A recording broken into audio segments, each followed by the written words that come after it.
Ibu Bapak Saudara-saudara, salam sejahtera untuk kita semua. Pada malam hari ini saya Pendeta Marlen Yusuf.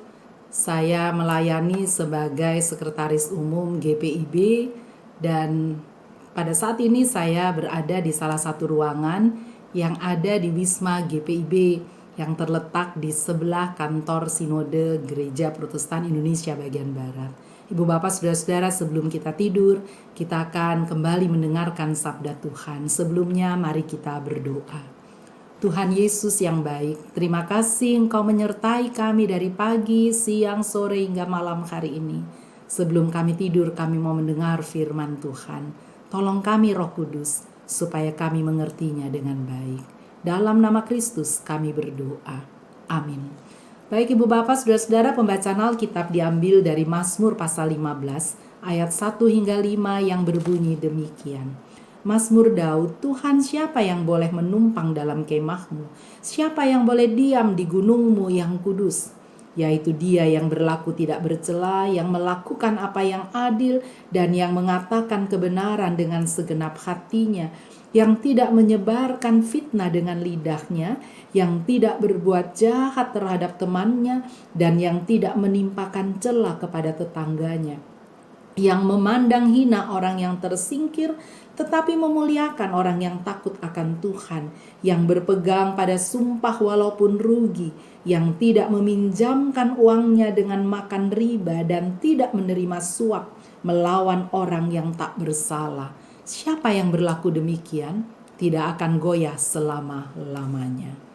Ibu Bapak Saudara-saudara kekasih dalam Tuhan, OTG adalah salah satu istilah yang muncul pada masa pandemi virus corona.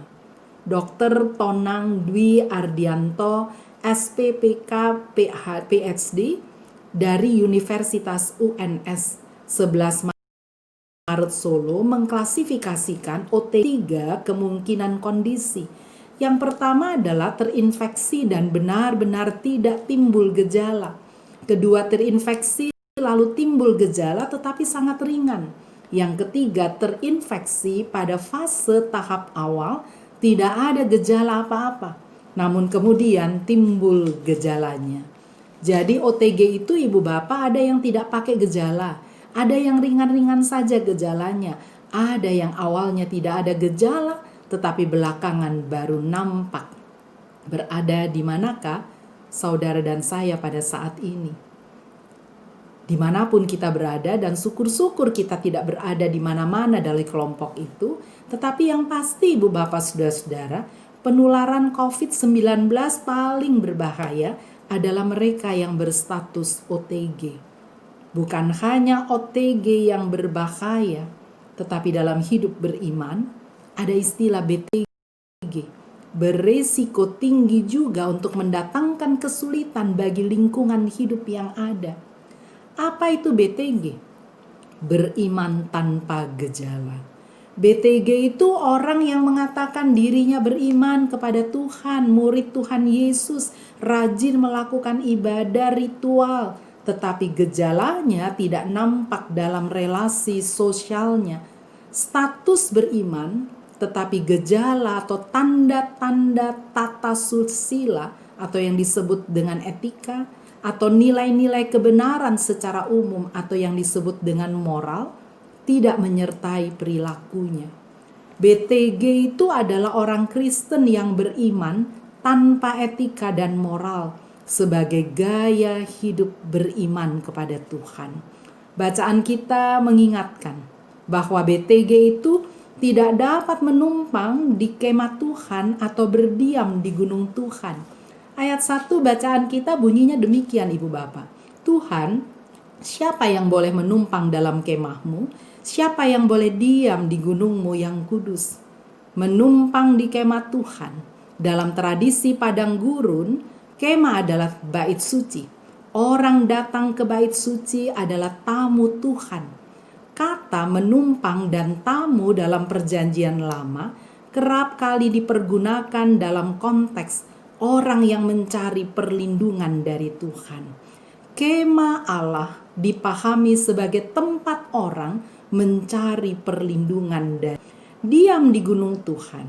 Gunung Sion dianggap sebagai tempat yang suci. Di sanalah berdiri bait Allah atau bait suci itu. Gunung Sion terletak di luar tembok kota tua di Yerusalem, tingginya 765 meter. Yerusalem juga disebut Bukit Sion, kota Daud, tempat tinggal anak-anak Tuhan. Pertanyaan, siapa yang bisa diam di gunung Tuhan, mengandung makna. Siapa yang bisa tinggal dengan Tuhan? Siapa yang dapat disebut anak-anak Tuhan? Atau siapakah orang yang dapat disebut sebagai orang yang beriman, orang yang takut kepada Tuhan? Singkatnya Ibu Bapak Saudara-saudara, ayat 1 itu mau bertanya, Tuhan, siapakah yang dapat disebut dengan anak-anak Tuhan itu? Siapakah orang yang layak disebut sebagai orang yang takut akan Tuhan dan karena itu mendapatkan perlindungan dari Tuhan? Lalu terhadap pertanyaan ini, ayat 2 sampai dengan 5 menjawabnya. Atau gejala orang-orang yang beriman itu menurut ayat 2 sampai dengan 5 pembacaan kita, dia harus nampak dalam. Orang beriman kepada Tuhan, gejalanya adalah berjalan tidak bercela atau hidup berintegritas. Orang yang beriman kepada Tuhan, gejalanya itu harus nampak dari melakukan yang adil, mengatakan kebenaran, tidak memfitnah, tidak berbuat jahat kepada temannya, tidak menimpakan cela kepada tetangganya, memuliakan orang yang takut akan Tuhan. Orang yang beriman itu gejalanya harus nampak dari mau atau setia untuk berpegang pada perjanjiannya, pada sumpahnya. Ini artinya orang yang berkomitmen dalam hidup. Orang yang beriman kepada Tuhan, gejalanya itu harus nampak dari sikap hidupnya yang tidak mudah goyah, yang tidak mengenakan bunga, yang tidak mengambil suap.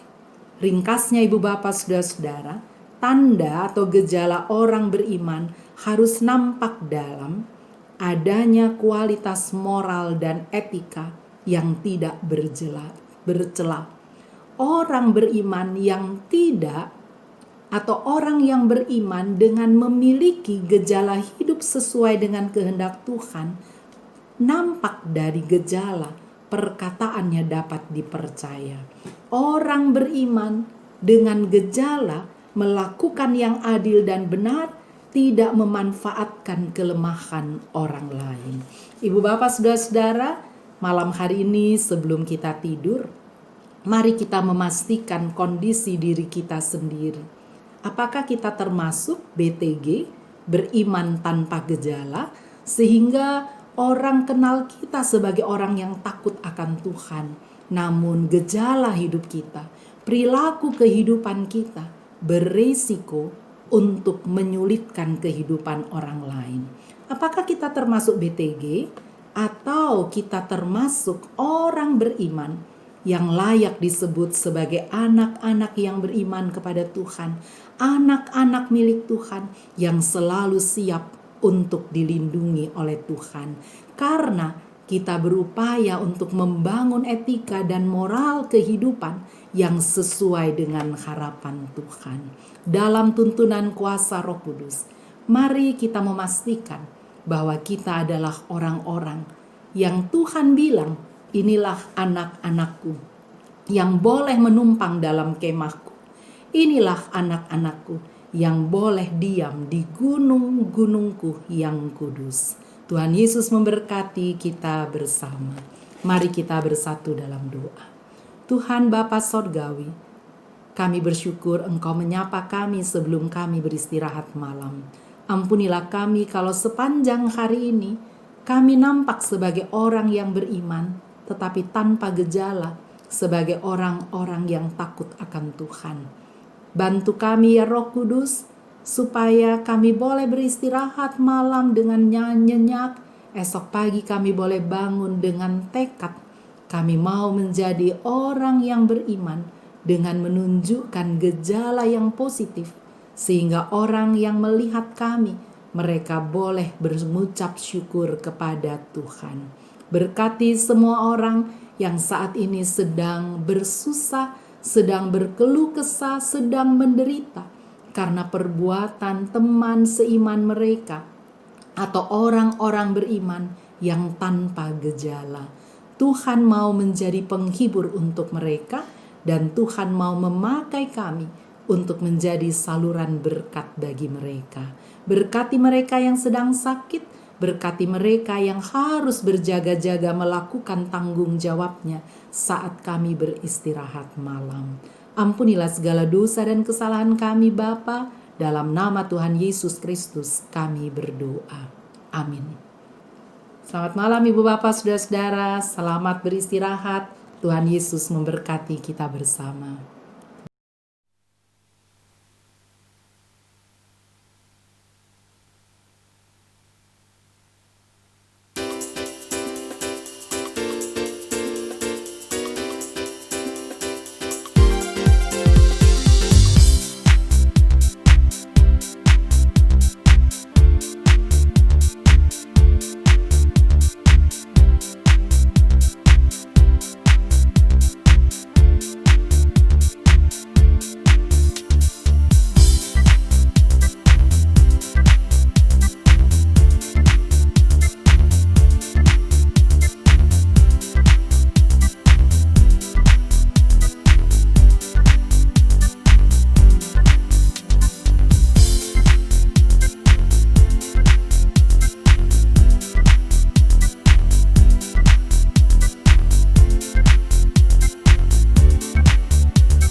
Jemaat dan seluruh netizen yang dikasihi Tuhan, terima kasih sudah mau terlibat aktif dalam berdonasi di rekening Satgas COVID-19 Sinodal GPIB. Jangan pernah lelah untuk saling membantu. Kami masih mengharapkan dukungan, doa, dan material untuk tugas karena perjalanan kita masih panjang.